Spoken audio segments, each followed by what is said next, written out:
Hey my champion, so welcome back today. और आज हम कंटिन्यू करने वाले हैं अपना टैक्सेशन का एक इम्पॉर्टेंट टॉपिक जो हमने स्टार्ट किया था, रेजिडेंशियल स्टेटस। ये उसका लास्ट पार्ट है, थर्ड पार्ट। और इस वैसे हम जितनी भी थ्योरी थी इस चैप्टर की वो पूरी ऑलरेडी कंप्लीट कर चुके हैं। रेजिडेंशियल स्टेटस ऑफ सारे पर्सन जितने 2 क्लॉज 31 में जो भी पर्सन डिफाइंड है वो हम सारे कर चुके हैं। तो इसको कंटिन्यू करने के लिए अब क्वेश्चन आंसर्स हम करने वाले हैं आज, और एक क्विक रिविजन मैं आपको दे देता हूँ। So without wasting any time let's start with the topic guys. So सबसे पहले मैं आपको एक छोटा सा क्विक रिवीजन दे देता हूँ जो हमने लास्ट 2 लेक्चर्स में पढ़ा है। हमने पढ़ा था पर्सन। तो पर्सन में हमने 2 क्लॉज 31 में देखा था कि 2 क्लॉज 31 में पर्सन डिफाइंड है। अब पर्सन कितने टाइप के होते हैं? सबसे पहले हमने पढ़ा था एक इंडिविजुअल,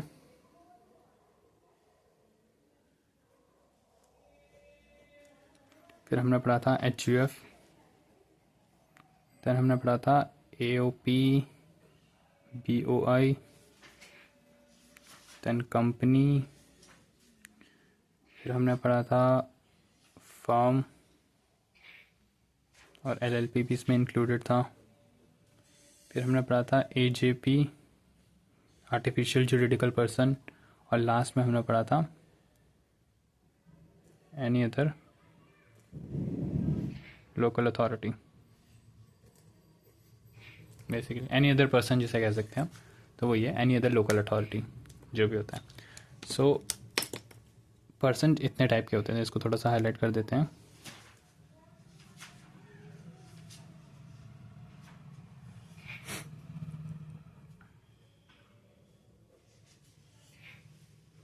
हमने इंडिविजुअली इन सब का पर्सन का रेजिडेंशियल स्टेटस ऑलरेडी पढ़ चुके हैं। आप डिटेल के लिए लास्ट के 2 लेक्चर्स रेफर करना। अभी मैं आपको एक क्विक रिवीजन दे देता हूँ। तो इंडिविजुअल के लिए हमने किस में पढ़ा था? सेक्शन नंबर 6 क्लॉज 1 पढ़ा था। ठीक है, सेक्शन नंबर 6 क्लॉज 1। इसमें क्या थी? बेसिक कंडीशन थी। 2 बेसिक कंडीशन थी। बेसिक कंडीशन, फर्स्ट कंडीशन क्या थी? 182 plus days. And second basic condition क्या थी? सेकंड बेसिक कंडीशन थे 60 days plus 365 days in 4 previous years. ठीक है, ये थी बेसिक कंडीशंस। अब इस चीज़ के लिए क्या थी? एक एक्सेप्शन थी। एक्सेप्शन किस चीज़ के लिए थी? 3% पे एक्सेप्शन थी। तो 3% पे ये जो सेकंड बेसिक कंडीशन है ये एप्लीकेबल नहीं होती है। कोई भी इंडियन सिटीज़न जो आउटसाइड इंडिया जा रहा हो, किसके लिए? जॉब के लिए, एम्प्लॉयमेंट के लिए, एक्सेट्रा। ठीक है, या तो कोई इंडियन सिटीज़न है, वो क्या कर रहा है? आउटसाइड इंडिया जा रहा है as a crew member of Indian ship, as a crew member जा रहा है। या तो एक इंडियन सिटीज़न है या पर्सन ऑफ इंडियन ओरिजिन है, PIO है, पर्सन ऑफ इंडियन ओरिजिन है। वो क्या कर रहा है? Visit in India, came to visit in India. अगर वो इंडिया पे विजिट पे आ रहा है, एक इंडियन सिटीज़न और पर्सन ऑफ इंडियन ओरिजिन, तो उसके ऊपर सेकंड बेसिक कंडीशन एप्लीकेबल नहीं होती थी। ठीक है, हाउएवर इस पे जो ये इंडियन सिटीज़न और पर्सन ऑफ इंडियन ओरिजिन है, इसके अगर टोटल इनकम एक्सीड करती है 15 लाख फ्रॉम इंडिया, तो उसके ऊपर एक एक्स्ट्रा कंडीशन एप्लीकेबल हो जाती थी। वो कौन सी कंडीशन थी? 120 डेज प्लस 365 डेज वाली। उस पर ये वाली तो एप्लीकेबल होती ही थी, प्लस ये वाली भी एप्लीकेबल हो जाती थी। ठीक है, सिर्फ इस वाले पर्सन पे। ये हमने पढ़ लिया था रेजिडेंशियल स्टेटस ऑफ इंडिविजुअल। इसके साथ हमने इस चीज़ के लिए और क्या पढ़ा था? रेजिडेंट एंड ऑर्डिनरी रेजिडेंट वाला कॉन्सेप्ट भी पढ़ा था इसमें, ROR एंड RNOR। तो ROR एंड RNOR किस बेस पे डिटरमाइन करते हैं? हम एडिशनल कंडीशन पे डिटरमाइन करते हैं। और एडिशनल कंडीशन बेसिकली क्या थी कि 2 आउट ऑफ 10 PYs क्या होना चाहिए? वो रेजिडेंट होना चाहिए। And 730 days in 7 PYs। पिछले 7 सालों में उसका रेजिडेंशियल मतलब रेजिडेंट का कितने डेज होने चाहिए? 730 डेज होने चाहिए। तो ये RON एंड RNOR को डिटरमाइन करने के लिए था। इसमें हमने फर्दर एक और टॉपिक पढ़ा था, वो क्या था? सेक्शन 6 क्लॉज 1A, जो कि बात करता है डीम्ड रेजिडेंट की। Deemed resident. अब डीम्ड रेजिडेंट बेसिकली क्या होता है?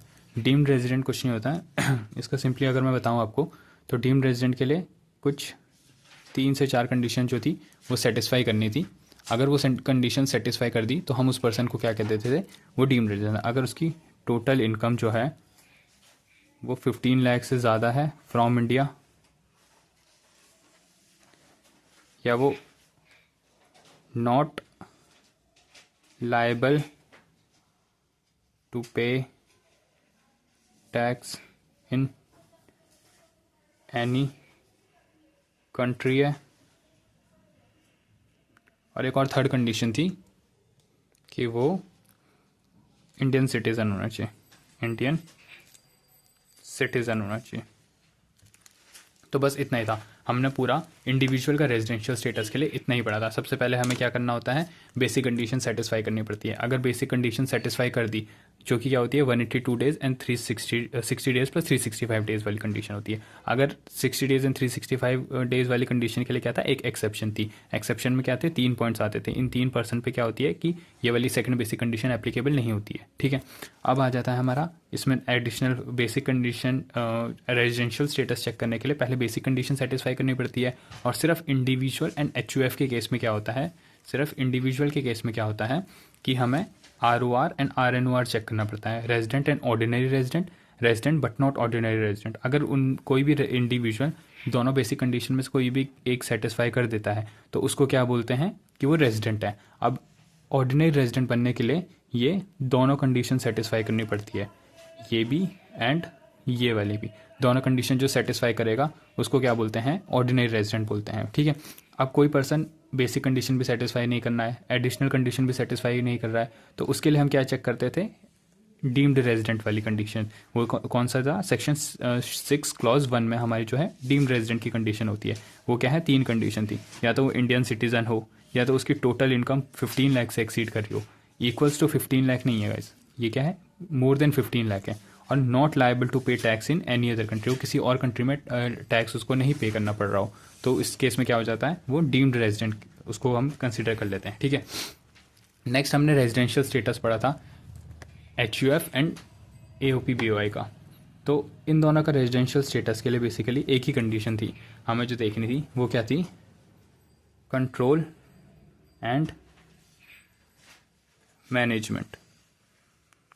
अगर control and management wholly and partly in India है एंड कंट्रोल एंड मैनेजमेंट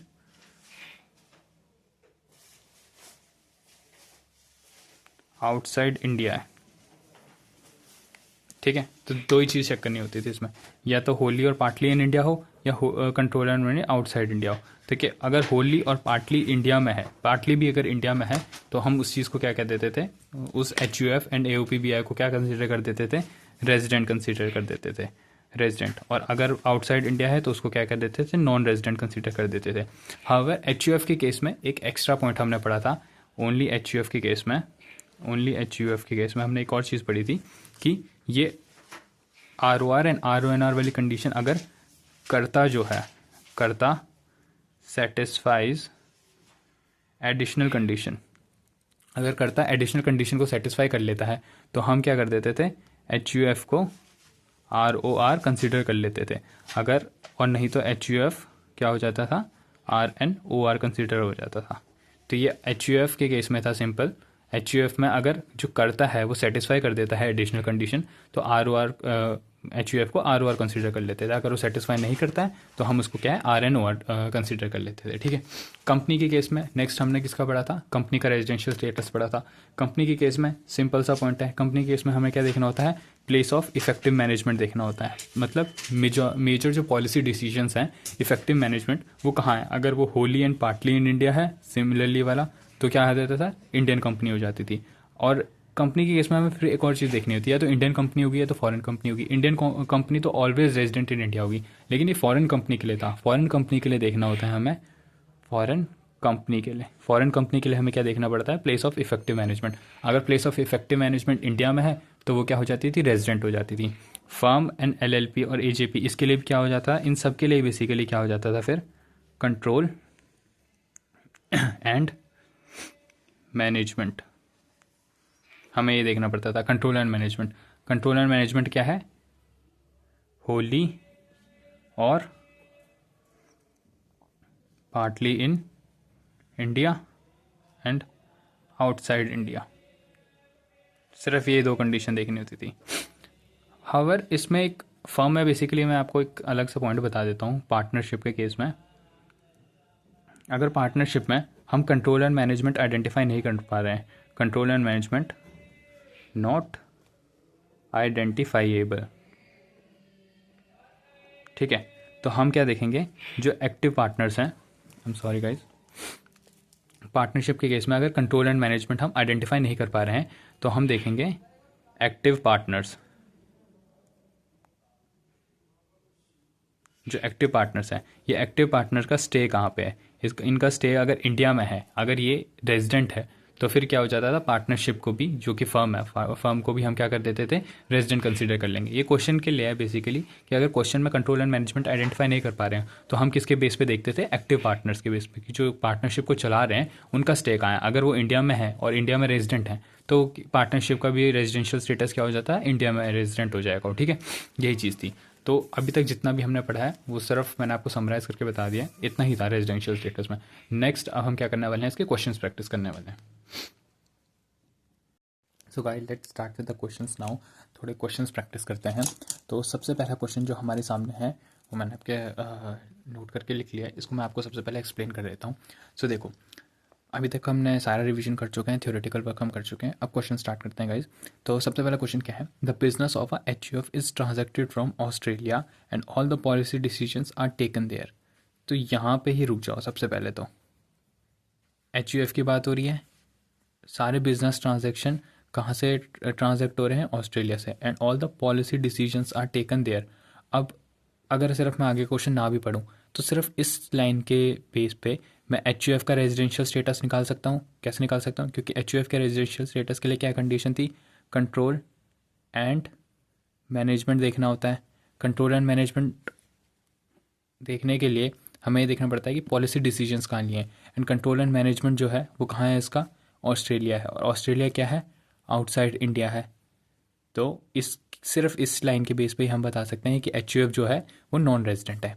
आगे की इन्फॉर्मेशन पढ़ते हैं। आगे क्या कहता है, मिस्टर ई द कर्ता ऑफ द एच ठीक है, मिस्टर ई क्या है, कर्ता है एच का। Who was born in Kolkata, ठीक है, तो कोलकाता में बॉर्न हुआ था यानी इंडियन सिटीजन हो गया। विजिट करता है India during previous year 23-24, okay.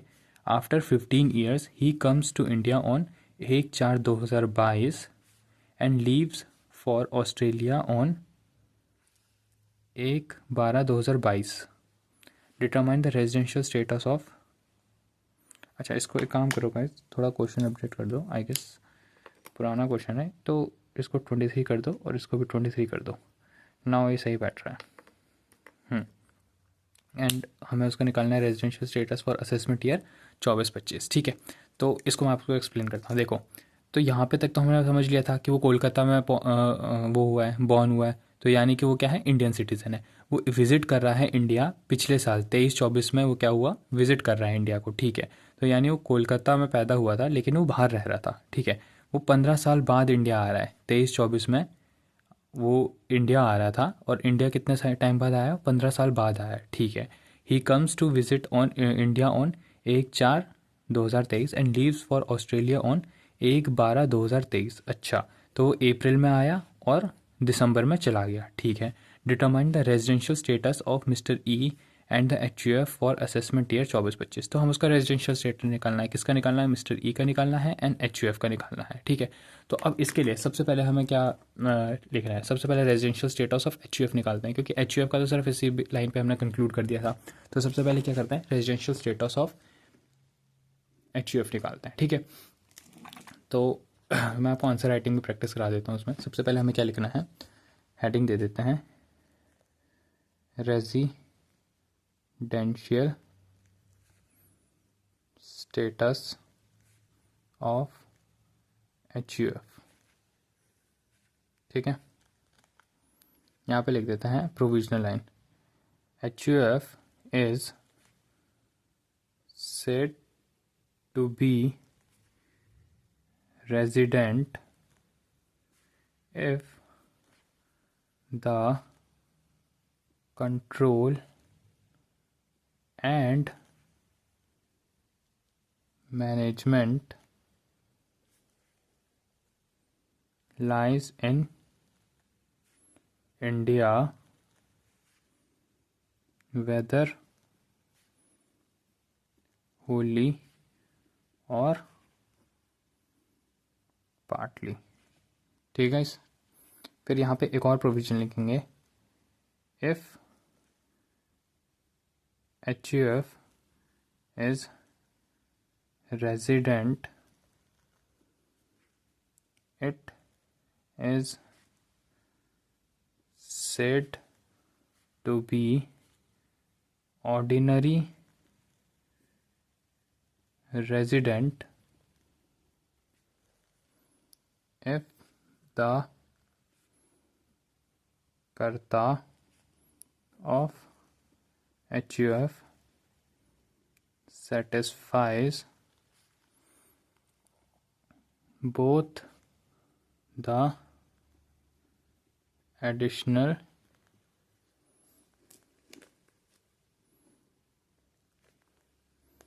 conditions। ठीक है। अब यहाँ पे हम लिखेंगे कंक्लूजन। कंक्लूजन क्या लिखेंगे? Based on the case. पहले हम सबसे पहले केस को एक्सप्लेन करेंगे। यहाँ पे लिखते हैं, since the HUF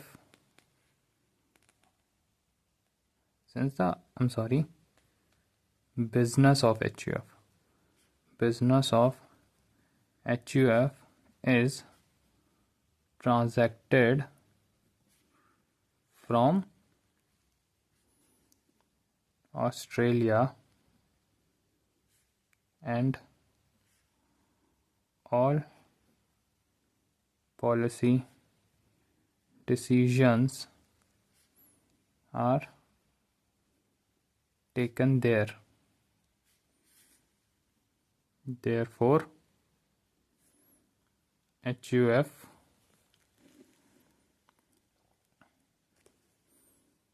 is considered as non-resident। Okay, HUF का रेजिडेंशियल स्टेटस यहाँ पे हमने निकाल दिया। इसको आप थोड़ा सा और एक्सप्लेन कर सकते हो, अगर आपको पूरा केस एक्सप्लेन करना है तो वो कर सकते हो आप। ये वाली कंडीशन मैंने एक्स्ट्रा लिख दिया है, वैसे ये कंडीशन लिखने की ज़रूरत नहीं है क्योंकि हमने क्वेश्चन में देख लिया था कि HUF क्या हो रहा है, नॉन रेजिडेंट डिक्लेयर हो रहा है। अब अगर HUF क्वेश्चन में हम डिक्लेयर कर देते कि हाँ रेजिडेंट है, तब जा करके ये मैं एडिशनल कंडीशन लिखता और फिर उस चीज़ को और एक्सप्लेन करता। बट ठीक है, ये मैंने एक्स्ट्रा आपको ये बता दिया कि आपको कभी क्वेश्चन आए तो आप कैसे लिख सकते हो उस चीज़ को। ठीक है, अब हम यहाँ पे देखते हैं रेजिडेंशियल स्टेटस ऑफ मिस्टर ई।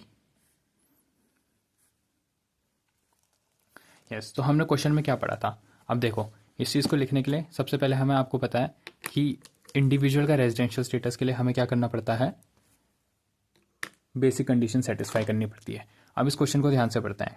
क्या लिखा हुआ है कि मिस्टर ई जो है वो करता है HUF का। ठीक है, ये तो पिछले क्वेश्चन से रिलेटेड हो गया, मतलब HUF के रेजिडेंशियल स्टेटस से रिलेटेड इन्फॉर्मेशन हो गई। यहाँ से पढ़ते हैं, who was born in Kolkata, तो ये इंडियन सिटीजन है। विजिट करता है India during the 23-24 after 15 years. अब देखो यहाँ पे कैच कर लेना चाहिए आपको, अगर वो 15 साल बाद इंडिया आ रहा है, यानी पिछले 15 सालों में वो इंडिया में नहीं आया, यानी उसका जो स्टे है वो क्या है, 0 डेज रहा है।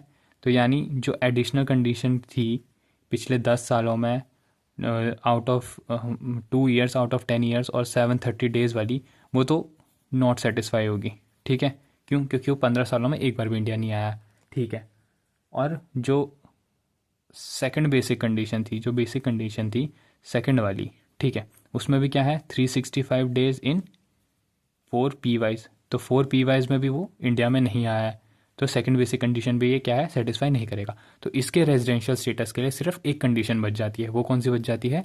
182 डेज वाली। ठीक है, अब हमें देखना है कि ये 182 डेज हो रहा है या नहीं हो रहा है। He comes to India on 1/4/23 को, यानी 1/4/23 को आया है और वो छोड़ के कब जा रहा है, 1/12/23 को जा रहा है। तो हमें इनके बीच में निकालना है कि ये क्या है, 182 डेज हो रहे हैं या नहीं हो रहे हैं। अगर हो रहे हैं तो वो रेजिडेंट है, अगर नहीं हो रहा है तो वो नॉन रेजिडेंट है। और ये ऑर्डिनरी रेजिडेंट तो बन ही नहीं सकता, क्यों? क्योंकि वो पिछले 15 सालों में पहली बार आ रहा है। ठीक है, अब इसका आंसर लिखने का तरीका क्या है? ठीक है, मैं इसका आंसर शॉर्ट में लिखाऊंगा आपको, क्योंकि बेसिकली इसमें क्या है, दोनों का रेजिडेंशियल स्टेटस पूछा था, तो इसलिए इसका आंसर ज़्यादा बड़ा लिखने की ज़रूरत नहीं है। अगर सिर्फ इंडिविजुअल का आंसर अगर क्वेश्चन पूछता तो उस केस में आपको थोड़ा और एक्सप्लेन करना पड़ता, एडिशनल कंडीशन भी लिखनी पड़ती, बेसिक कंडीशन भी लिखनी पड़ती, लेकिन इसमें एडिशनल कंडीशन में नहीं लिखने वाला हूँ। तो सबसे पहले क्या लिखूँगा, यहाँ पे लिख लेते हैं an individual is said to be resident if he or she satisfies any of the following two basic condition। आप पूरा लिखना। फर्स्ट सबसे पहले बेसिक कंडीशन क्या लिखने की, his or her stay during previous year is 1 to 2 days or more। Second basic condition क्या है, he or she stayed या resided in India for 60 days or more and 365 days or more in 4 P wise. Okay guys, ये लिखना पड़ेगा।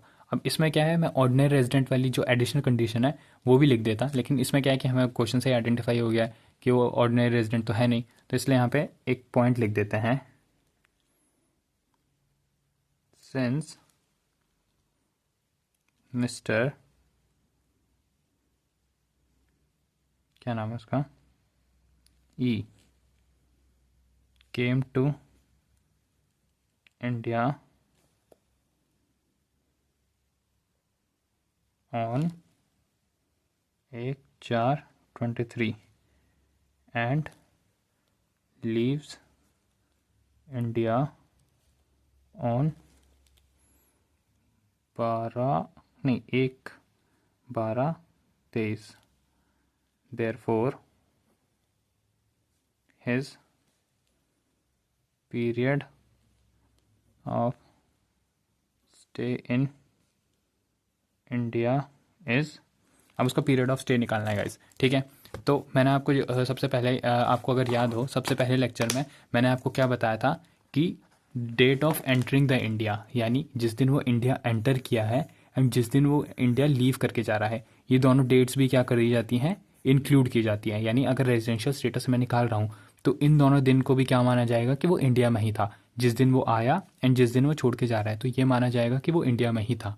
मैंने आपको first lecture में ये चीज़ बता दी थी। तो अब हमें क्या निकालना है, उसका रेजिडेंशियल स्टेटस निकालना है। तो रेजिडेंशियल स्टेटस निकालने के लिए क्या है करेंगे हम, सबसे पहले अप्रैल में आया था वो, तो वो कब आया था, 1 अप्रैल को आया था। तो 1 अप्रैल यानी अप्रैल तो पूरा मंथ गिनेंगे, तो अप्रैल में कितने डेज होते हैं, 30 डेज अप्रैल के हो गए, ठीक है, 30 डेज अप्रैल के हो गए। प्लस करेंगे इसमें अप्रैल के बाद मई में कितने होते हैं, 31, फिर जून, फिर जुलाई, फिर अगस्त, सितंबर, अक्टूबर, नवंबर और दिसंबर का एक दिन, तो कितना हुआ 245 डेज। तो उसका स्टे कितना रहा, 245 डेज रहा, ठीक है। तो इस चीज़ को लिख देंगे यहाँ पे इस 245 डेज। अब इसको आप ब्रैकेट में लिख सकते हो 31, 30 अप्रैल में 30 प्लस 31 प्लस अप्रैल, मई, जून, जुलाई, अगस्त, सितंबर, अक्टूबर, नवंबर और दिसंबर का एक दिन, ठीक है। तो ये चीज़ मैंने आपके लिए बता दिया है, दिसंबर का एक दिन। तो ये टोटल कितने हो गए, 30, 1 2 3 4, 4 3 12, ये हो गया total 120 days. 120 plus 1 2 3 4 plus 120 plus 4 और प्लस 1, तो ये कितने हो गए, 12 12 24, 240, 244 और एक 245 डेज, ठीक है। ये करेक्ट है कैलकुलेशन, ऑल दो कैलकुलेटर से किया ऑब्वियसली करेक्ट ही होगी। ठीक है, तो हमने क्या लिख दिया है, since mister E came to India on 1/4/23 and leaves India on 1, therefore his period of stay in India is 245 days, which is greater than 182 days। अब यहाँ पे लिख सकते हैं हम, therefore Mr. E is resident for previous year 23-24। ठीक है, अब यहाँ पे आपको एक अलग से नोट डाल करके लिखना है, since mister E came to India after 15 years, therefore his period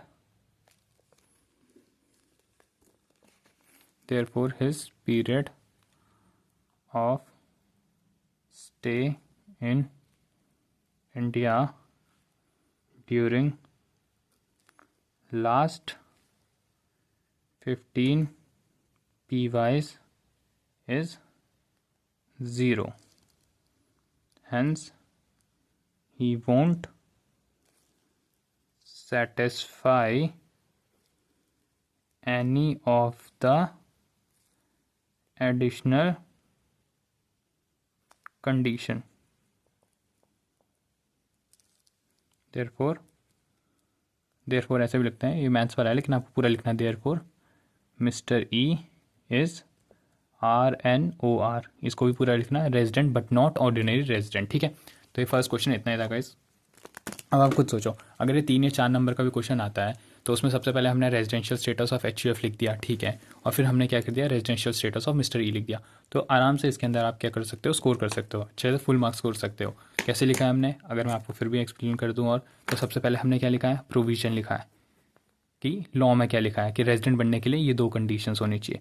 फिर हमने क्या करा है, केस को एक्सप्लेन किया है कि 182 डेज से ज़्यादा कैसे हो रहा है, केस को एक्सप्लेन कर दिया, और लास्ट में क्या लिख दिया है, कंक्लूजन लिख दिया है। इसमें कंक्लूजन 2 बार आया, क्यों, क्योंकि वो क्या है, रेजिडेंट तो बन गया, उसके बाद जो एडिशनल कंडीशन RNOR बन रहा है तो वो भी क्या होगा, 2 बार आएगा। लास्ट अगर मैं इसको HUF के केस में बताऊँ तो HUF में भी सबसे पहले प्रोविजन लिखा, फिर लास्ट में क्या लिख दिया, कंक्लूजन लिख दिया। ठीक है, तो बस यही चीज़ है गाइस, आपको भी ऐसे लिखना है, पहले प्रोविजन उसके बाद कंक्लूजन। ठीक है, now let's move with the second question guys. अब हमारा सेकंड क्वेश्चन है, सेकंड क्वेश्चन बेसिकली किस चीज़ की बात करता है, सो यस, सेकंड क्वेश्चन हमारा किसकी बात करता है, मिस्टर जय की बात कर रहा है। अब जय क्या कह रहा है, मिस्टर जयचंद है, सॉरी ये है मिस्टर जयचंद, जिस मिस्टर जयचंद क्या है, एक इंडियन सिटीज़न है। ठीक है, तो ये चीज़ इंपॉर्टेंट है, ये क्या है, इंडियन सिटीज़न है। Okay, left India for employment in country x, ठीक है, वो कंट्री एक्स में जा रहा है एम्प्लॉयमेंट के लिए ऑन 5 जून 2015। ओके, 2015 में वो इंडिया छोड़ चुका है। अब यहाँ पे सिर्फ इतने में इंपॉर्टेंट वाली चीज़ क्या है गाइस, ये है कि वो एक इंडियन सिटीज़न है, और नेक्स्ट चीज़ इंपॉर्टेंट क्या है कि वो इंडिया छोड़ करके जा रहा है किस पर्पज़ के लिए, एम्प्लॉयमेंट पर्पज़ के लिए। अब आपको अगर याद होगा, थ्योरी याद होगी, तो आपको यहाँ पे क्लिक कर जाना चाहिए कि वो इंडिया छोड़ के जा रहा है एम्प्लॉयमेंट पर्पज़ के लिए, यानी जो सेकंड बेसिक कंडीशन है वो इसके ऊपर एप्लीकेबल नहीं होगी। क्यों, क्योंकि person living India for job employment and business, अब वो जॉब एम्प्लॉयमेंट बिजनेस में से एम्प्लॉयमेंट पर्पज़ के लिए जा रहा है, इसलिए सेकंड बेसिक कंडीशन एप्लीकेबल नहीं होगी। ठीक है, he regularly visited India and stayed for 60 days in every previous year since then. Okay, तो 2015 से वो हर बार इंडिया आ रहा है और 60 दिन के लिए इंडिया में आता है और फिर चले जाता है। ठीक है, तो बड़ा तेज़ इंसान है, क्यों, क्योंकि उसको पता है कि वो इंडिया छोड़ करके गया है किसके लिए, एम्प्लॉयमेंट के लिए, तो उसके ऊपर जो है सेकंड बेसिक कंडीशन एप्लीकेबल नहीं होगी, तो वो सिर्फ क्या है, बड़ी चालाकी से सिर्फ 60 दिन के लिए आता है। ठीक है, अब आगे पढ़ते हैं, क्या करें, previous year since then however in financial year 23-24 he did not came to India at all. अच्छा, वो 23-24 में 0 डेज के लिए आया है। ठीक है, he own a commercial building in Delhi, ठीक है, वो दिल्ली में क्या है, एक कमर्शियल बिल्डिंग ओन करता है, which is let out. Okay, तो लेट आउट बेसिकली बात क्या, लेट आउट का मतलब होता है कि रेंट के पर्पज़ के लिए दिया उसने, उसको रेंट पे दिया हुआ है। ठीक है, तो रेंट लेट आउट दिया हुआ है वो प्रॉपर्टी को, दिल्ली वाली प्रॉपर्टी को। अब दिल्ली तो इंडिया में ही है ना guys. He also set up a retail store in India which is controlled by his brother from India. ठीक है, he provided the following information to you regarding his income in financial year 23-24। अच्छा, 23-24 में उसने क्या क्या income earn करी है, ये चीज़ दी हुई है हमें, इस चीज़ की इन्फॉर्मेशन दी हुई है। Income from commercial building in Delhi, ठीक है, जो दिल्ली में उसने रेंट कमाया है, तो रेंट कितना है, 12 लाख रुपए रेंट है उसका। ठीक है, और जो रिटेल स्टोर था उसका, जो उसका भाई चलाता था, उससे कितना आ रहा है उसको, इनकम है 4,50,000। तो ये टोटल कर लो एक बार गैस, कितनी है, 12 और 4 16,50,000। ओके, 16,50,000 उसकी टोटल इनकम है। Country X does not tax any individual on their income as there is no personal income tax regime. Okay, तो ये चीज़ भी इंपॉर्टेंट है। कंट्री एक्स जहाँ वो गया है वहाँ पे कोई भी टैक्स नहीं लगता है उसके इनकम पे। ठीक है, determine the residential status of mister Jaichand for assessment year 24-25। ठीक है, तो हमें असेसमेंट ईयर 24-25 के लिए उसका रेजिडेंशियल स्टेटस निकालना है। अब पूरी इसमें से आपको इतना तो समझ आ गया होगा कि सबसे पहले हमें क्या निकालना है, रेजिडेंशियल स्टेटस ऑफ एक इंडिविजुअल निकालना है, क्योंकि जयचंद क्या है, एक इंडिविजुअल है, तो रेजिडेंशियल स्टेटस ऑफ इंडिविजुअल निकालना है। अब रेजिडेंशियल स्टेटस ऑफ इंडिविजुअल निकालने के लिए सबसे पहले क्या देखना पड़ता है, बेसिक कंडीशन देखनी पड़ती है। अगर बेसिक कंडीशन सेटिस्फाई हो जाती है तो हम क्या देखते हैं, एडिशनल कंडीशन देखते हैं। अगर एडिशनल कंडीशन भी सेटिस्फाई हो जाती है तो हम उसको क्या कह देते हैं, ROR कह देते हैं। अगर बेसिक कंडीशन सेटिस्फाई नहीं होती है तो 6(1)(a यानी डीम्ड रेजिडेंट की कंडीशन देखते हैं। ठीक है, अगर वो सेटिस्फाई हो जाए तो हम उसको RNOR कंसिडर कर देते हैं। ठीक है, आपको ये पैटर्न याद रखना है गाइस। अब इस क्वेश्चन में भी देखो, 60 डेज वाली कंडीशन उसके ऊपर एप्लीकेबल है नहीं, जो सेकंड बेसिक कंडीशन है, तो उसको 182 डेज वाली पूरी करनी है। अब इसने डायरेक्ट बोल दिया है कि फाइनेंशियल ईयर 23-24 में वो इंडिया आया ही नहीं है, तो यानी 182 डेज वाली कंडीशन भी सेटिस्फाई नहीं होगी। ठीक है, तो बेसिक कंडीशन तो सेटिस्फाई करेगा ही नहीं, एडिशनल कंडीशन चेक करने की जरूरत ही नहीं है क्योंकि बेसिक ही सेटिस्फाई नहीं कर रहा है।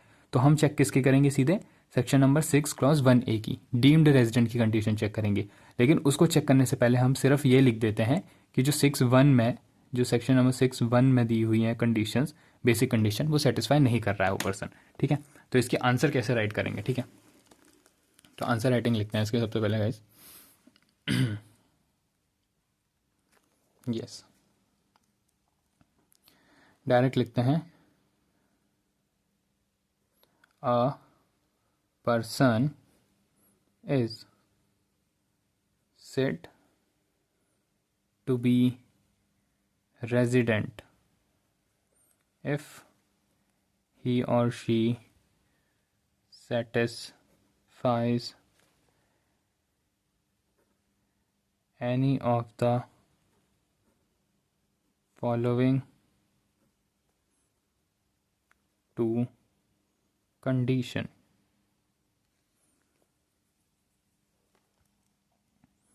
सबसे पहले क्या है, his or her stay during previous year is 182 days or more। ठीक है, और second condition, his or her stay during PY is 120 days or more and 365 days or more during है गाइस, इसको देख लेना, ड्यूरिंग 4 PYs। ठीक है, अब आप ये सोच रहे होगे कि ये 120 क्यों लिखा है मैंने, क्यों, क्योंकि आपको पता होगा कि अगर इंडियन सिटीज़न है या पर्सन ऑफ इंडियन ओरिजिन है, वो इंडिया में आ रहा है विजिट के लिए, तो उसके ऊपर क्या हो जाती है, 120 डेज़ वाली कंडीशन एप्लीकेबल हो जाती है। तो इस चीज़ को अलग से मेंशन कर देना है यहाँ पे नोट डाल करके लिख देना, नोट डाल कर लिख ले देना है। हमें क्या लिखना है, if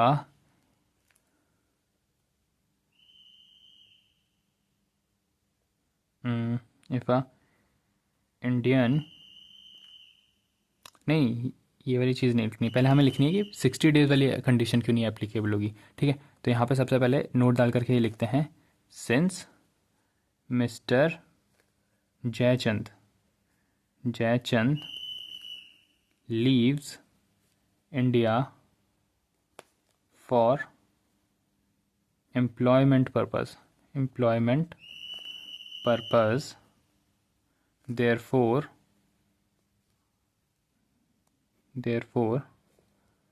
second basic condition of 60 days or more and 365 days in 4 PYs is not applicable on him। ठीक है, ये चीज़ तो हमने लिख ली। अब इसके ऊपर बेसिकली देखे जाए तो ये वाली कंडीशन भी एप्लीकेबल नहीं होगी, तो आप चाहे तो इसको स्किप कर सकते हो, ये मैंने आपको एडिशनली बता दिया है क्योंकि वो विजिट के तो आ ही नहीं रहा है। तो इसमें क्या है, क्वेश्चन ने स्पेसिफाई कर दिया था कि वो क्या है, वो पर्सन क्या है, वो फाइनेंशियल ईयर में 0 विजिट है उसका। तो ये क्वेश्चन मैंने थोड़ा सा मॉडिफाई कर दिया है वैसे, लेकिन एक्चुअल में जो है क्वेश्चन को थोड़ा डिफिकल्ट बनाने के लिए क्या कर सकता है कि उसको यहाँ पर रेजिडेंशियल स्टेटस निकालने के लिए दे देता है। बट ये क्या है, क्वेश्चन ही किसका है, डीम्ड रेजिडेंट का है, इसीलिए यहाँ पे क्या दे दिया उन्होंने, फाइनेंशियल ईयर में वो आया ही नहीं है। तो आप ये वाली जो कंडीशन है, जो सेकंड बेसिक कंडीशन में जो लिखी है, इसको आप स्किप कर सकते हैं क्योंकि वो इंडिया पे आया ही नहीं है। ठीक है, तो अगर आप चाहो तो यहाँ पे नोट में उस चीज़ को भी मेंशन कर सकते हो कि इंडियन सिटीजन जो पर्सन है वो विजिट पे आया ही नहीं है। Since mister Jaichand is an Indian citizen, however he has not come to India for a visit during the previous year, therefore the condition of 120 days और मोर and 365 days and more during 4 previous years shall not be applicable on him। ठीक है, तो ये condition भी उसके ऊपर क्या होगी, एप्लीकेबल नहीं होगी। आप ये चीज़ भी नोट डाल के लिख सकते हो, लेकिन आपको नोट डाल के ये वाली चीज़ जरूर लिखनी है कि उसके ऊपर 60 डेज वाली कंडीशन एप्लीकेबल क्यों नहीं होगी, क्यों, क्योंकि वो इंडिया छोड़ करके जा रहा है। ठीक है, तो आपको सिर्फ इतना प्रोविजन लिखना है। उसके बाद क्या लिखना है, कोई चीज़ लिखनी है इसमें, दैट कंक्लूजन लिख लेना है यहाँ पे, since mister Jaichand has not came to India during previous year 23-24, therefore his period of stay in India is 0 days। ठीक है, यही भी लिखना। अब चाहे तो यहाँ पे आप कंक्लूजन डाल सकते हो कि वो नॉन रेजिडेंट है, लेकिन हमें क्या पता है, हमने क्वेश्चन से रीड कर लिया था कि वो क्या है, डीम्ड रेजिडेंट की कंडीशन सेटिस्फाई कर रहा है। देयरफॉर हम क्या करेंगे, एक यहीं पे इसको डिक्लेरेशन नहीं देंगे, इसको थोड़ा एक्सटेंड करेंगे, फिर यहाँ पे लिखेंगे as per section 6 clause 1A। ठीक है, a person is deemed to be resident but not ordinary resident if he or she satisfies any of the following condition। ठीक है, अब पहली कंडीशन क्या है, person should be Indian citizen. ठीक है, has total income excluding income from foreign sources is greater than 15 lakh। और third condition क्या थी, he is not liable to pay tax in any other country। ठीक है, आपने ये क्या लिख दिया, यहाँ पे अलग से ये कर दिया एक और बार, प्रोविजन एट। अब हम यहाँ पे क्या लिखेंगे, कंक्लूजन लिखेंगे, फिर से कंक्लूजन आ जाएगा। कंक्लूजन क्या आ जाएगा, सबसे पहले यहाँ पे लिख देते हैं since mister Jaichand is a Indian citizen and his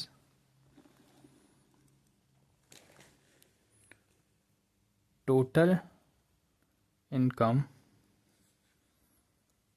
from India is 16,50,000। यही कैलकुलेट की थी ना हमने, क्या ये थी 12 lakh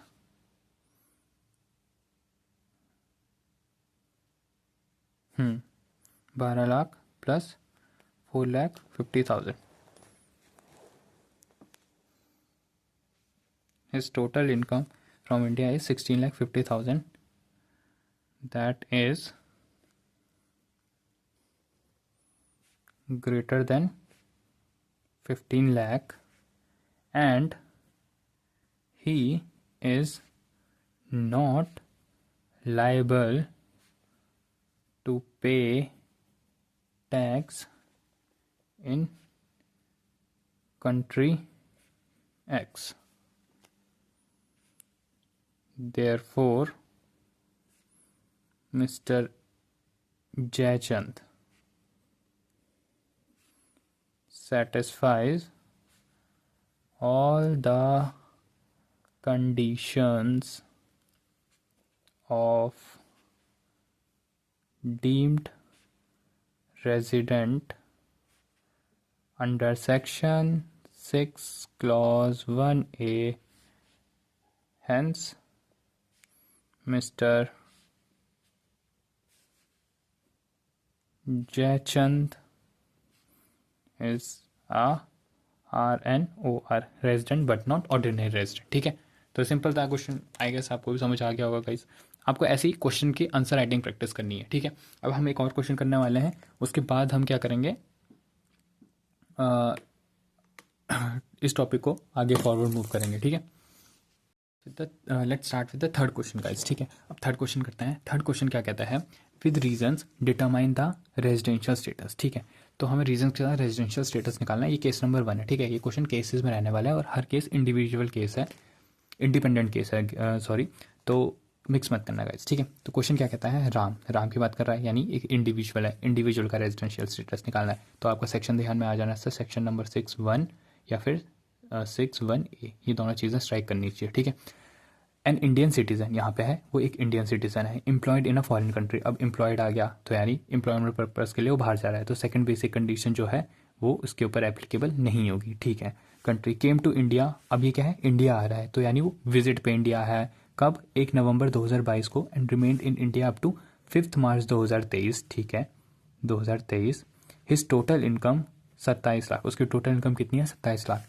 for previous year ended 31 March 23 which included income in India for 15,20,000। ठीक है, तो 15,20,000 क्या है, इंडिया से इसकी इनकम है। ठीक है, ये चीज़ मेंशन करने वाली है। He visit India every year for the stay of 125 days. ठीक है, वो हर साल कितना है, 125 दिन के लिए इंडिया में आता है। ठीक है, ही पे tax in the set country, तो जिस भी कंट्री का वो क्या है, फॉरेन कंट्री में जिस भी कंट्री में है उस कंट्री में वो टैक्स पे करता है। ठीक है, अब इस क्वेश्चन से हाईलाइट करने वाली चीज़ क्या है कि वो क्या है, एक इंडियन सिटीजन है, वो एम्प्लॉयड है। तो यहाँ से आपको समझ आ गया कि सेकंड बेसिक कंडीशन एप्लीकेबल नहीं होगी। ठीक है, अब 1 नवंबर से 5 मार्च 23।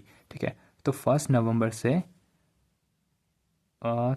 5 मार्च 23 तक वो क्या है, इंडिया में रहा है। तो एक बार इसका पीरियड ऑफ स्टे निकालते हैं। ठीक है, तो कितने डेज हुए, तो नवंबर पूरा मंथ यानी 30 डेज नवंबर के, 31 दिसंबर, 31 जनवरी, और ये क्या है 2022 23, तो 23 क्या है, लीप ईयर नहीं है, तो फरवरी में कितने 28 डेज। ठीक है, और मार्च के कितने दिन, 5 दिन। ठीक है, मैंने आपको बताया था ना कि date of arrival and date of departure दोनों क्या किए जाते हैं, इंक्लूड किए जाते हैं रेजिडेंशियल स्टेटस निकालने के लिए। तो ये चीज़ आपको याद रहनी चाहिए। अब इसको निकालते हैं, 1 2 3, तो 30 30 60 70 80 90 90 एंड 120 एंड ये 125 डेज। ठीक है, तो 125 डेज़ का क्या है, उसका रेजिडेंट मतलब स्टे रहा, पीरियड ऑफ स्टे रहा इंडिया में। ठीक है, उसकी टोटल इनकम कितनी है, इंडिया से 15,20,000। अब यहाँ से अगर आपको याद आ रहा हो गाइज, तो अगर इंडियन सिटीज़न है, ये पर्सन ऑफ इंडियन ओरिजिन है, वो क्या कर रहा है, विजिट पे आ रहा है इंडिया, एंड उसकी टोटल इनकम कितनी है, ग्रेटर देन 15 लाख है, तो इस केस में क्या हो जाता है, एक एडिशनल बेसिक कंडीशन जो है वो एप्लीकेबल हो जाती है। अगर आपको याद हो तो हमने लास्ट एग्जांपल में भी वो चीज़ करी थी। तो एडिशनल बेसिक कंडीशन जो है एप्लीकेबल हो जाती है, वो क्या होती है, 120 डेज़ वाली और 365 डेज़ वाली। ठीक है, तो ये पूरा उसी का क्वेश्चन है कि उस पे ऊपर क्या है, एडिशनल बेसिक कंडीशन एप्लीकेबल हो रही है। अब इस चीज़ को लिखना कैसे है, इसकी आंसर राइटिंग, वो चीज़ मैं आपको कराता हूँ। ठीक है, तो सबसे पहले क्वेश्चन स्टार्ट करने से पहले हमें एक एडिशनल नोट डालना है इसमें। आंसर लिखते हैं, since mister Ram is a Indian citizen who leaves India for employment purpose. Therefore, second basic condition shall not be applicable on him. However, an alternative basic condition shall be applicable because he is a Indian citizen,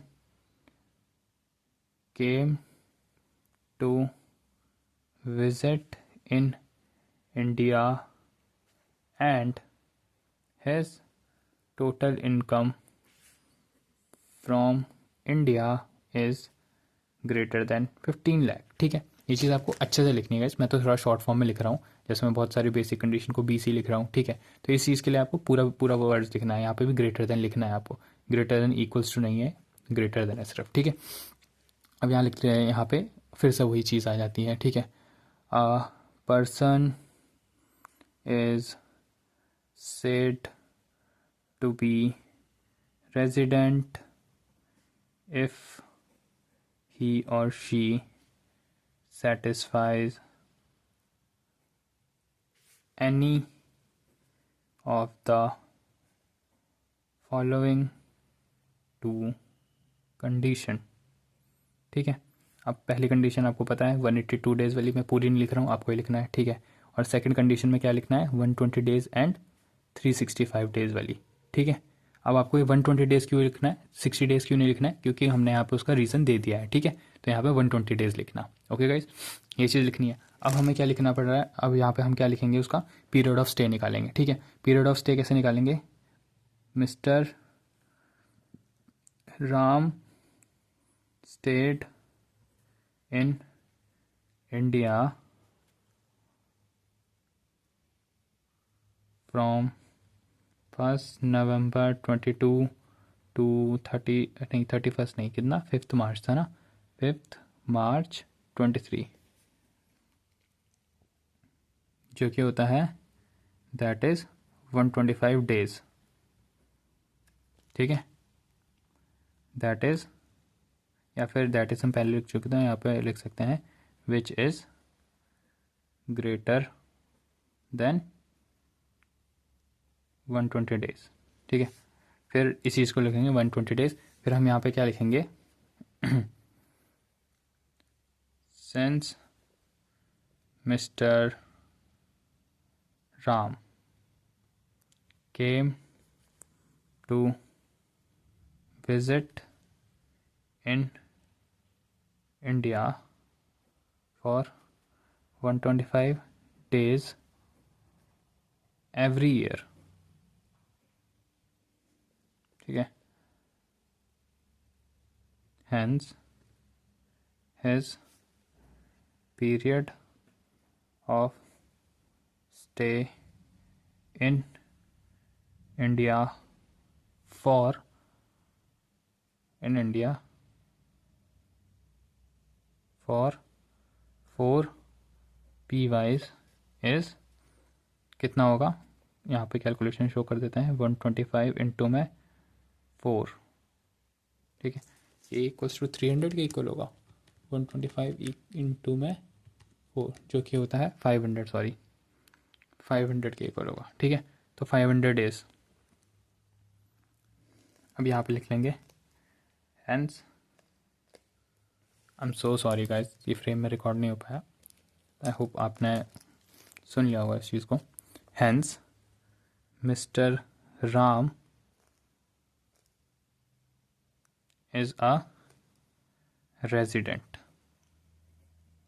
ठीक है। अब आपको ये चीज़ समझ आ गई है, I am sorry, इसके आगे आप ये भी लिख सकते हो, हम since mister Ram is a resident as he satisfies second basic condition that is 120 days and 365 days, ठीक है। तो यहाँ पे दोबारा लिख सकते हो इस चीज़ को, सेकंड बेसिक कंडीशन को यहाँ पे दोबारा लिख सकते हो, थोड़ा आंसर बड़ा करने के लिए। अब आपको ये चीज़ पता होगी, हमने अभी तक जितने भी क्वेश्चन करे हैं, कि अगर एक पर्सन रेजिडेंट कंसिडर हो जाए तो फिर हम क्या कर चेक करते हैं कि वो ऑर्डिनरी रेजिडेंट है या नहीं है। तो अब ऑर्डिनरी रेजिडेंट के लिए आपको अगर याद हो, तो ऑर्डिनरी रेजिडेंट बनने के लिए, ROR बनने के लिए उसको क्या करना पड़ता है, एडिशनल कंडीशन सेटिस्फाई करनी पड़ती है। अब एडिशनल कंडीशन क्या है, दो एडिशनल कंडीशन है, एक है 730 डेज वाली और एक है 2 आउट ऑफ 10 PYs, ठीक है। अब 730 डेज वाली कंडीशन तो वो सेटिस्फाई कर रहा है, कैसे कैसे सेटिस्फाई कर रहा है, अगर मैं 125 डेज, क्योंकि वो क्या है हर साल 125 दिन रह रहा है इंडिया में, तो 125 डेज इंटू मैं क्या कर देता हूँ 7 डेज कर देता हूँ, 7 ईयर कर देता हूँ, 7 कर देता हूँ, तो जो कि इक्वल्स टू आ रहा है 125 इंटू में 7 इक्वल्स टू 875 डेज आ रहा है, जो कि मोर देन क्या है 730 डेज है। तो ये वाली कंडीशन तो सेटिस्फाई हो रही है। अब 2 आउट ऑफ 10 PYs कैसे चेक करें कि वो रेजिडेंट है या नहीं है, तो वो चेक करने के लिए हमें क्या करना, इसे क्या करना पड़ेगा, सेकंड बेसिक कंडीशन सेटिस्फाई करनी पड़ेगी। क्योंकि ये चीज़ तो है ही ना कि वो एम्प्लॉयड है फॉरेन कंट्री में, तो यानी उसके ऊपर सेकंड बेसिक कंडीशन तो एप्लीकेबल नहीं ही होगी, चाहे कुछ हो जाए। तो ये चेक करने के लिए हमें क्या होना चाहिए, पता होना चाहिए उसका टोटल इनकम इंडिया से कितनी है। अब इस क्वेश्चन में तो पता थी, तो ये क्वेश्चन में हम ROR और RNOR चेक कर ही नहीं सकते हैं, क्यों, क्योंकि हमें डेटा ही सफिशिएंट नहीं गिवन है। अब डेटा सफिशिएंट कैसे गिवन नहीं है, मैं कैसे बोल रहा हूँ ये चीज़, आपको खुद समझ आना चाहिए कि रेजिडेंशियल स्टेटस निकालना है हमें उसका पिछले 10 सालों का। अब 10 सालों का रेजिडेंशियल स्टेटस निकालने के लिए हमारे पास क्या होना चाहिए इन्फॉर्मेशन, उसकी टोटल इनकम की इन्फॉर्मेशन होनी चाहिए। क्यों, क्योंकि 182 डेज वाली कंडीशन तो वो सेटिस्फाई करेगा ही नहीं। क्यों, क्योंकि वो हर साल कितने दिन के लिए आ रहा है, 125 दिन के लिए आ रहा है।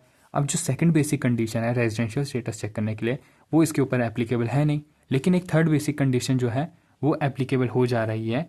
वो इसलिए हो रही है उसके ऊपर थर्ड बेसिक कंडीशन एप्लीकेबल, क्योंकि वो क्या है, विजिट पे आ रहा है, इंडियन सिटीजन है, विजिट पे आ रहा है इंडिया, और उसकी टोटल इनकम 15 लाख से ज़्यादा है। तो यही कि सेकंड बेसिक कंडीशन उसके ऊपर एक जो एप्लीकेबल होगी वो उसकी टोटल इनकम पे डिपेंड करेगी। तो जिस साल में अगर उसकी टोटल इनकम 15 लाख से ज़्यादा होगी, उस साल में वो क्या हो जाएगा, रेजिडेंट हो जाएगा। तो यहाँ पे आप इस चीज़ को अलग से एक नोट मेंशन करके लिख सकते हो। नोट में आपको क्या लिखना है, नोट में सिर्फ आपको इतना लिखना है that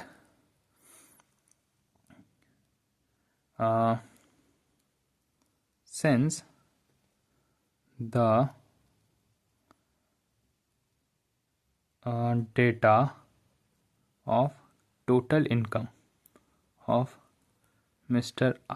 Ram for 10 PYs is not given, hence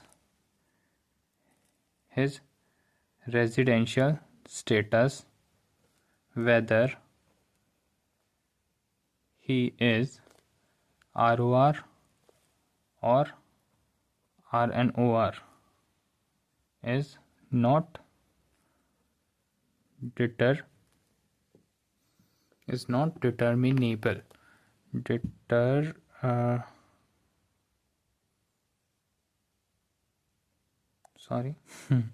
determinable, ठीक है।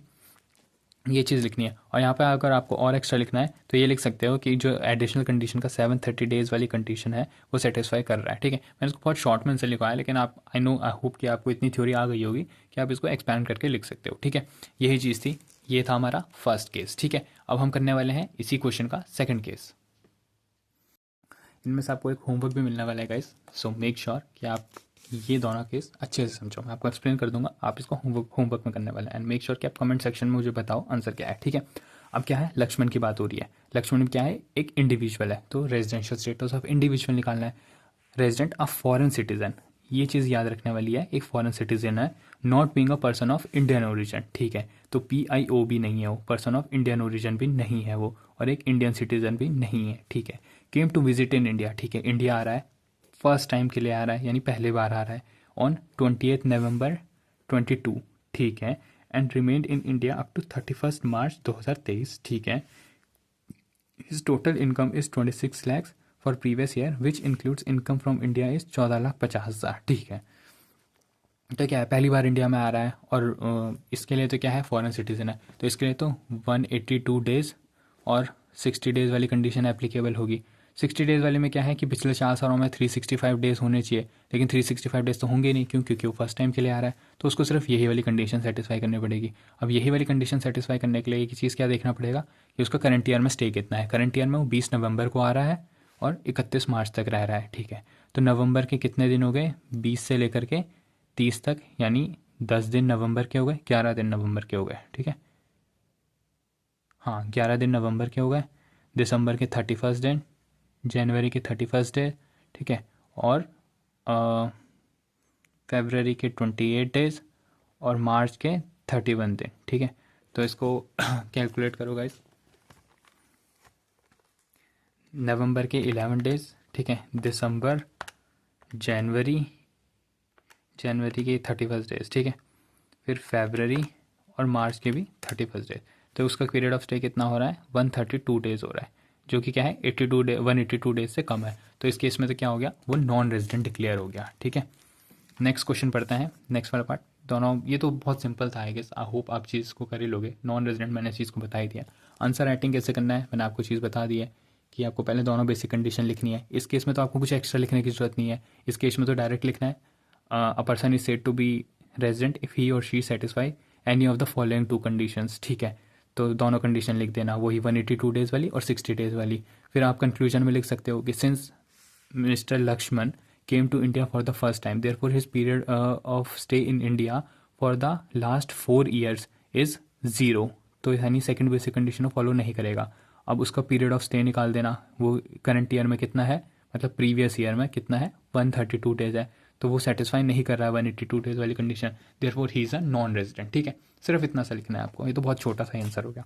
ये वाला क्वेश्चन पढ़ते हैं, ये क्या कहता है, डॉक्टर भारत, ठीक है, एन इंडियन सिटीजन है, living outside India, came to India on 5 April 2022। ठीक है, अप्रैल में आ गया, and remained in India up to 10 August. ठीक है, during his stay in India he earned income of rupees 16,50,000। ठीक है, तो वो 16,50,000 इनकम अर्न करा है उसने इंडिया में। His stay in India was 60 days each in earlier financial years. ठीक है, there is no income tax in the country which he is a resident. ठीक है, तो इस चीज़ में आपको थोड़ा आइडेंटिफाई करने की जरूरत है, क्या है, इंडियन सिटीज़न है, वो आउटसाइड इंडिया रह रहा है, came to visit in India. ठीक है, तो एक इंडियन सिटीज़न विजिट पे आ रहा है इंडिया पे, केम टू इंडिया है ना, विजिट पे आ रहा है इंडिया के लिए, और इंडिया में रह भी रहा है इतने दिन के लिए। During his stay in India he earned, उसने इनकम भी इतनी कमाई है, और उसको किसी कंट्री में टैक्स भी नहीं करना है। तो अगर हम देखें तो 61A की कंडीशन जो है डीम्ड रेजिडेंट की कंडीशन, डीम्ड रेजिडेंट की कंडीशन तो वो क्या है, सेटिस्फाई कर ही रहा है, एनी हाउ सेटिस्फाई कर रहा है। कैसे, वो इंडियन सिटीज़न भी है, ठीक है, उसकी टोटल इनकम 15 लाख से ज़्यादा भी है, ठीक है, और उसको नो टैक्स पे करना पड़ रहा है जिस भी वो कंट्री में है, तो डीम्ड रेजिडेंट तो वो हो ही गया है। लेकिन डीम्ड रेजिडेंट चेक नहीं करना है हमें, हमें सबसे पहले क्या चेक करना है, 61 की कंडीशन चेक करनी है। अगर ये सेटिस्फाई नहीं होती है तो हम 61A पे जाएंगे। ठीक है, अब 61 की कंडीशन क्या है, 182 डेज़ वाली है, और वो क्या है, पर्सन इंडियन सिटीज़न है और विजिट इन इंडिया आया है। ठीक है, तो इस केस में क्या हो जाएगा, उसके ऊपर सेकंड बेसिक कंडीशन जो है वो एप्लीकेबल नहीं होगी। ठीक है, क्यों नहीं होगी? क्योंकि वो इंडियन सिटीज़न है, पर्सन ऑफ इंडियन ओरिजिन या फिर person of Indian citizen came to visit in India है, ठीक है। तो इंडियन सिटीज़न है और वो इंडिया पे विजिट पे आ रहा है, तो सेकंड बेसिक कंडीशन तो एप्लीकेबल नहीं होगी। लेकिन इसके ऊपर एक एडिशनल कंडीशन एप्लीकेबल हो जाएगी। वो कौन सी होगी? 120 डेज एंड 365 डेज वाली, ठीक है। ये वाली कंडीशन एप्लीकेबल हो जाएगी। आई होप आपको ये चीज़ समझ आ गया होगा। पहले इसका करंट ईयर का मतलब प्रीवियस ईयर का वो निकाल लेते हैं, रेजिडेंशियल स्टेटस निकाल, पीरियड ऑफ स्टे निकाल लेते हैं। तो 5 अप्रैल 22 से कितना, 10 अगस्त 22। तो अप्रैल के 30 में से 4 दिन हटा दो, यानी 24 दिन अप्रैल के, मई के 31 दिन, जून के 30 दिन, जुलाई के 31 दिन और 10 दिन अगस्त के। तो टोटल कितना हो रहा है? 24 प्लस 31 प्लस 30 प्लस 31 प्लस 10 कितना हो रहा है? 126 डेज हो रहा है गाइस, ठीक है। तो 126 डेज हो रहा है। तो आई होप आपको ये चीज़ समझ आ गई होगी, which is greater than 120 days है, ठीक है। And 365 days. अब 365 डेज कैसे चेक करना है? वो बोल रहा है कि वो 60 दिन रह रहा है पिछले हर सालों में, ठीक है। तो 60 इंटू में 4 करते हैं, 6 4 सा 24। ओहो, ये तो सेटिस्फाई नहीं हो पाएगा इस 60 इंटू, तो यानी 182 डेज वाली कंडीशन तो सेटिस्फाई होगी नहीं, ठीक है। 182 डेज तो नहीं होगी। क्यों? क्योंकि कितना है? 126 डेज है उसका स्टे। अब 126, अब सेकंड जो एडिशनल कंडीशन उसके ऊपर एप्लीकेबल हुई थी 120 डेज वाली, तो उसमें 120 डेज तो पूरे हो रहे थे, लेकिन पिछले 4 सालों में 240 डेज ही हो पा रहे हैं। तो अफसोस इस केस में भी ये क्या हो जाएगा? नॉन रेजिडेंट कंसिडर हो गया, ठीक है। इन दोनों के आंसर्स आप मुझे लिख करके बताएंगे, ठीक है। अगर आपसे नहीं होता है ना, आपको इसके सॉल्यूशन चाहिए होता है, तो मेक श्योर कि कमेंट करना और कमेंट में मेरे को चीज़ बताना। ऑल्दो मैंने इसका आंसर आपको बता दिया है कि दोनों नॉन रेजिडेंट हो रहे हैं, लेकिन इस चीज़ को आप आंसर राइटिंग प्रैक्टिस करने के लिए एक बार आप खुद से करके देखेंगे। सारे प्रोविजंस लिखने हैं, फिर कंक्लूजन लिखना है, मतलब कैलकुलेशन करनी है और उसके बाद कंक्लूजन लिखना है, ठीक है। सो आई होप आपको गाइस ये टॉपिक क्लियर हुआ होगा। तो आज इस हम रेजिडेंशियल स्टेटस का जो भी टॉपिक था इसको एंड कर रहे हैं। इसके क्वेश्चंस आपको ज़्यादा प्रैक्टिस करने की ज़रूरत है नहीं, क्योंकि इसके साथ मैंने आपको बताया था सोर्सेज ऑफ इनकम, ये वाला टॉपिक जो है साथ कंबाइन करके आता है। तो नेक्स्ट चैप्टर हम सोर्सेज ऑफ इनकम ही पिक करने वाले हैं, तो उन दोनों के कंबाइन क्वेश्चन हम करेंगे, तो फिर आपको ये चीज़ और क्लियर हो जाएगी, ठीक है। बट आपको ये चीज़ भूलनी नहीं है गाइस, रेजिडेंशियल स्टेटस इंडिविजुअल का, कंपनी का, एचयूएफ का बहुत ही बेसिक है। इंडिविजुअल को तो याद ही रखना, और इंडिविजुअल का सेक्शन के साथ याद रखना। सबसे पहले सेक्शन नंबर 6(1) और सेक्शन नंबर 6(1)(a), ये दोनों सेक्शंस याद रखना, डीम्ड रेजिडेंट का भी और नॉर्मल बेसिक कंडीशंस और एडिशनल कंडीशंस। तो आई होप आपको ये चीज़ क्लियर हो गई होगी।